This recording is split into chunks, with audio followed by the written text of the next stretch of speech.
Hello बच्चों, चलिए प्रश्न को देखते हैं। तो दिया गया प्रश्न है कि कुछ प्रदूषक और उनके प्रभावों के नीचे दर्शाया गया है गलत मेल को चिन्हित कीजिए। विकल्प ए है जल में फॉस्फेट उर्वरक सुपोषण।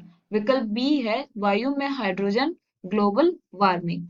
विकल्प सी है जल में निष्कासित वाहित मल बीओडी स्तर में वृद्धि। विकल्प डी है वायु में सल्फर डाइऑक्साइड अम्ल वर्षा। तो अब हमें बताना है कि जो प्रदूषक और उनके जो प्रभाव है वो हमें दर्शाए गए हैं नीचे। गलत मेल को हमें चिन्हित करना है।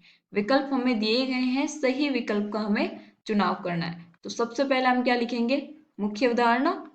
मुख्य अवधारणा। तो मुख्य अवधारणा क्या हो जाएगी? पर्यावरण रसायन। तो पर्यावरण रसायन में हम किस किस के बारे में पढ़ते हैं? वो वायु प्रदूषण के बारे में, जल प्रदूषण के बारे में।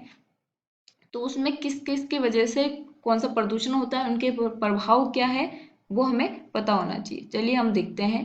तो पहला है हमारे पास जल में फॉस्फेट उर्वरक जो है। अब अगर फॉस्फेट उर्वरक डालेंगे तो जो पादप है उनको क्या होता है? पोषक वो तत्व होते हैं, तो उनका वो क्या करते हैं? पोषण करते हैं, तो उनको सुपोषण बोलते हैं। तो ये वाला तो क्या है? पहला तो हमारा सही है। अब विकल्प बी है वायु में हाइड्रोजन ग्लोबल वार्मिंग का कारण है। क्या है? नहीं, क्योंकि जो ग्लोबल वार्मिंग है वो मुख्यतः किसकी वजह से होती है?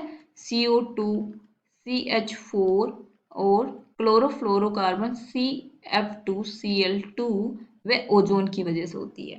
तो हाइड्रोजन इनमें कहीं नहीं आया, तो ये वाला जो है वो हमारा क्या है?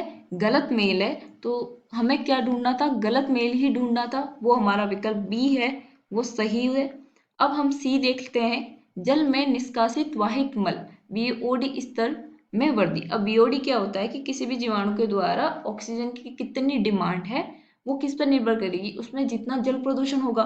तो अब निष्कासित वाहित मल में क्या है? बहुत ज्यादा प्रदूषित है, तो उसके लिए बहुत ही ज्यादा ऑक्सीजन वो डिमांड करेगा, तो इसका स्तर में क्या होगी? वृद्धि होगी उसके कारण। तो ये वाला क्या है? सही कथन है। अब डी क्या है? वायु में सल्फर डाइऑक्साइड अम्ल वर्षा।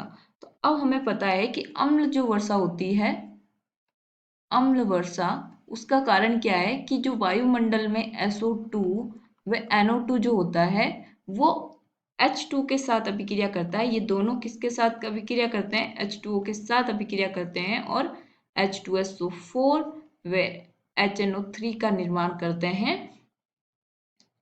ये क्या है? हमारे प्रबल अम्ल है। क्या ये सही है? वायु में अगर सल्फर डाइऑक्साइड यानी SO2 है तो अम्ल वर्षा होगी। हाँ, ये सही है, क्योंकि अगर वायु में सल्फर डाइऑक्साइड है वो जल के साथ अभिक्रिया करके अम्लीय वर्षा करेगा। तो ये वाला कथन भी हमारा सही है। हमें गलत मेल का चुनाव करना था, वो है हमारा बी। आशा करती हूँ आपको समझ में आया होगा। धन्यवाद।